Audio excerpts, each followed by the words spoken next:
Hey, what is up, guys? This is the Leafs Convo podcast for Oak Ridge Ford in London, Ontario, oakridgeford.com. It is Sunday, June 21st, 2020. I'm Norm, along with Mike. Long time no talk. The Leafs Convo back in business, hoping to talk about hockey and training camps and the start of this abbreviated tournament thing that is supposed to be coming in the very near future. But I don't know if that's going to be the case with the recent spike of positive COVID-19 tests, Mike, including the one and only Auston Matthews. Hello, sir. Good morning and happy Father's Day, Norm. Thank you.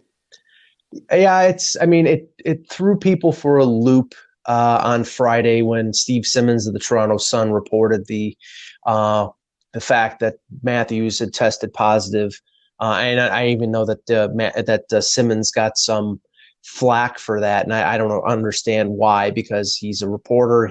That's his job, and as long as he had sources that confirmed it, that he trusts, then I think it's a valid story, especially in the time of the virus that we're dealing with right now and the ramifications. But the NHL released that 11 players, didn't specify names, but 11 players had tested positive throughout the league of over 200 that had been tested, which is about 5%. And we're a little under 3 weeks, I think, a little under 3 weeks away from the opening of training camp. And we've known from everything that's happened over the last few months that it's usually about 2 weeks that that anybody who tests positive and is asymptomatic would be able to, it would take in terms of time of recovery. So more than likely these 11 players will to be able to come back and participate in training camp on July 10th.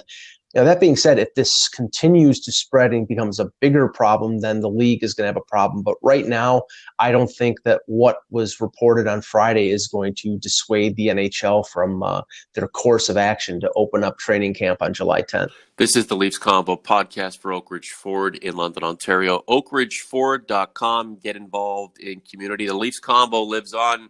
We have not been producing as many podcasts of late, which is understandable, but as the action picks up, so will we, Mike. Recent news of positive tests, Mike, is certainly something the NHL did not want to encounter, but has to.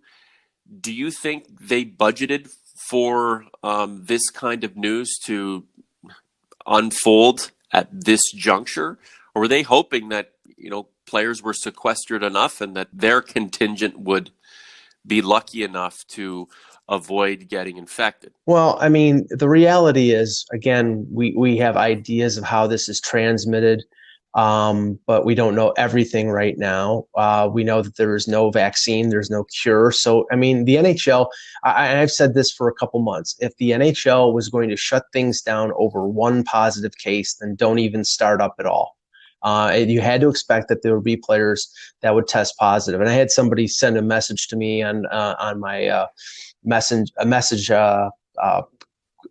my email on Hockey Buzz saying that they should cancel the season. I don't get it. Again, it's like, this is a reality. Anybody who tests positive during this whole scenario, if it's training camp, if it's during the playoffs, they're not going to stop the playoffs for one positive. It's probably going to be treated like an injury. Like if Seth Jones or Mitch Marner tears an ACL, God forbid, the team and the players go on. Now, if it's a widespread situation, then obviously that's going to cause a problem, and that's probably going to be something that causes either the playoffs to be delayed or canceled. But there's too much riding on this for the league and for the players. And that's why they're in unison going about this. The financial ramifications of them not playing the playoffs are disastrous for the league, and not just for this year, but for the years going forward. That's why they're negotiating a potential CBA extension, because they have to. Is the want for this to happen weighted in the same importance as the need for this to happen, though, Mike? That's the question. Do we really need this to take place? Well, I don't know. I mean, I know that there are fans who are skeptical, and I know that there are media members that are skeptical, and I'm sure there's some players that are skeptical. But I also think that they realize, the reality of the situation, and that the league has to get this done. They're taking every precaution. They're choosing hub cities. It sounds like it's going to be probably early this week that they select the two. There's been some indications over the last 48 hours that the possibility of two Canadian hub cities, because the Canadian government removed the 14-day quarantine for players, like the U.S. did a while back. And with the recent spike in certain areas of the U.S., that, at least one of the cities in Canada, Vancouver, Edmonton, or Toronto, would be included, along with probably Vegas. But I know Elliot Friedman and Chris Johnston said on Friday there's a possibility now, or the increase of the possibility, that it's two Canadian cities, because the rates of infection are way low in Edmonton, Vancouver, and decreasing by the day in Toronto. How do you push forward generally healthy concurrent to the pandemic that is still prevalent, still a threat, Mike? That's the thing. You talked about how players who get sick would go on IR. I mean, it'd be treated like an injury, but there's still a lot of unknown as to how that infected player could affect others. And, right. Does the idea of something based on everything working right turn into a complete shit show when all is said and done? I mean, can this thing unravel?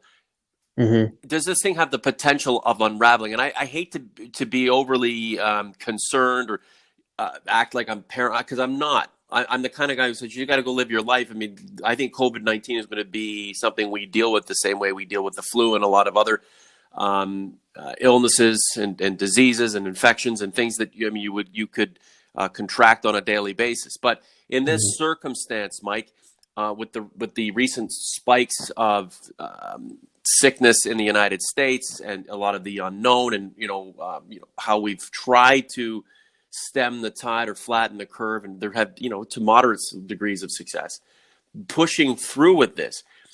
It's not going to be ironclad, and I'm wondering if, when all is said and done, we'll look back and say it was unnecessary to do this so quickly.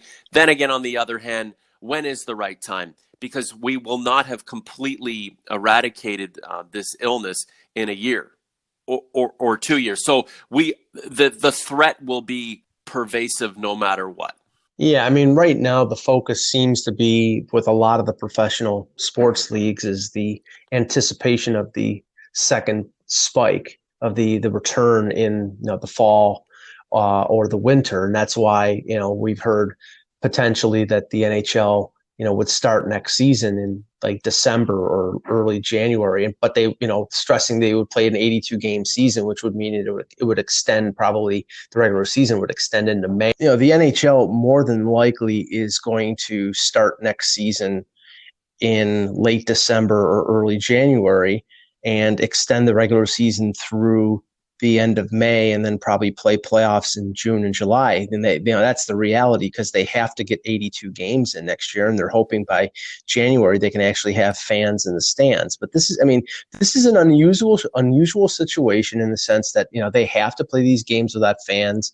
But other leagues are doing it. Major League Baseball is going to do it. The NBA is going to do it in their little bubble in Orlando, and more than likely the NFL is going to do it. So this is the reality, the new reality. But more than any of those leagues, it's important for the NHL to get these games done, because if they don't, I think they said it would be a loss of $500 million in revenue. But that being said, they're going to take every precaution to keep their players safe. That's why they're doing the hub cities. And whether successful or a moderate success or semi-failure, the league's endeavors will be met with skepticism and criticism. It'll never, no matter who tries to reemerge, they will be hit with a dissension because of where we are as a society and what we're doing right now, and how there's a faction of people who want to batten down the hatches indefinitely. And, I'm talking about from this point on, not from back in April to wherever. So no matter what you do, you will be criticized for doing it. OG's converts, based on our discussion, what do you think of what the NHL is doing, this recent spike in illnesses, how it all might come together to either create something special in this abbreviated season, this tournament, or do you feel like this whole thing is unnecessary? Just hang on tight for better days ahead. Let us know inside the comments section, or you can have your say below this post on YouTube. If you are listening for the first time, thank you very much for being here. Hit the subscribe button and maybe give us a like too. We do a lot of productions. We do. Over the last few months, we've tamped it down somewhat just to kind of mirror the flow of the news of the day. But we are certainly ready to ramp it up when hockey does get back into the full swing, whether that's soon or down the line. The Leafs Convo lives on. And hey, if you are a listener and have not subscribed yet, just hit the subscribe button. You know you want to. We could certainly use the support, especially right about now, Mike. I mean, we've been talking about COVID-19, the impact on the season that is trying to come together. What about some hockey talk, Mike? Is there anything we can kind of sink our teeth into before we wrap up this edition of the Leafs Convo podcast that is hockey related? Mm-hmm. Well, the encouraging thing about the Leafs specifically is that they have most of their players on hand practicing, working out at the Ford Performance Center in Etobicoke. Some teams like Montreal, it was reported they had like 3 or 4 players in Montreal. Other teams, that kind of sort of scant amount, whereas a lot of the Leaf players stayed in the Toronto area, or, once the NHL revealed that they were going to phase 2, they suggested that the players come back, get through the 14-day quarantine that was in place at that point, and then be able to sort of ramp up physically. So they may have an advantage when it comes to that when the playoffs start, because they'll be working in groups. I know that like last week, I think it was, what they were doing was they were putting the group of 6 together, which I think is the maximum. But what they did was they put a defensive pairing of, I think it was Jake Muzzin and Cody Ceci, and Mikheyev with Tavares and Marner. So they're putting lines and defensive pairings together, which will help get them back into the swing of things. Yep. So that will be an advantage for them when it comes to July 10th. But from what has been reported over the last 48 hours, it sounds like camp is on pace for July 10th. The training camp will last 2 weeks, and that they'll play 1 exhibition game in the hub city, and then by July 30th, it's go time. So we're talking about a little over a month before we have playoff hockey, which will be weird, but. I've been starting to look at the actual matchups and things of that nature between them and Columbus. And this is going to be a really tough series because Columbus had a really good year in spite of the fact that all these free agents like Panarin and Bobrovsky and Duchesne left the team via free agency. And they had the same amount of points as Toronto with a extremely injured club. John Tortorella is probably going to get nominated for the Jack Adams. And now all their injured players except one, Josh Anderson, will be back for the playoffs. So this is going to be a really tight series. I think it's going to go 5 games. And I think I actually predicted that Columbus would win. Oh boy, Mike. You're going to get ripped now. Oh, of course I will. But I'm not saying that Toronto can't win. If you're picking a 7-game series or a 5-game series and you're saying it's going to go 5, then either team can win. But it has to be proven to me that this team will not make the same defensive mistakes that they made during the regular season. I know that Mitch Marner, I was on a conference call with him last week, and he said they're working on both ends of the ice and playing a 2-way game and playing the type of game that is successful in the playoffs. If they do that, they will win. They're the more talented of the 2 teams, but talent has not been the barometer of success for this team this year, because they're one of the most talented teams in the league. They just don't play it consistently enough. Mitch Marner right on script, eh? play a two-way game, all 200 feet. Defensive responsibility lies on all players. Got to come together, give 110%. Sounds like he's doing media at Budweiser Gardens for the Hunter brothers. Mike, this whole thing, though, you have to admit, it doesn't feel organic. It doesn't feel like there's any sort of ascension to the big tournament with a series of games to be played ahead of time, getting everyone into the spirit. The players are become a well-oiled machine through that process, and then go guns a-blazing into the tournament. Fans are all excited. This is going to be a really discombobulated endeavor. Whoever gets their collective head out of their ass first might win this whole thing. And I have a feeling there are going to be some teams who will not know what had hit them before the series is over.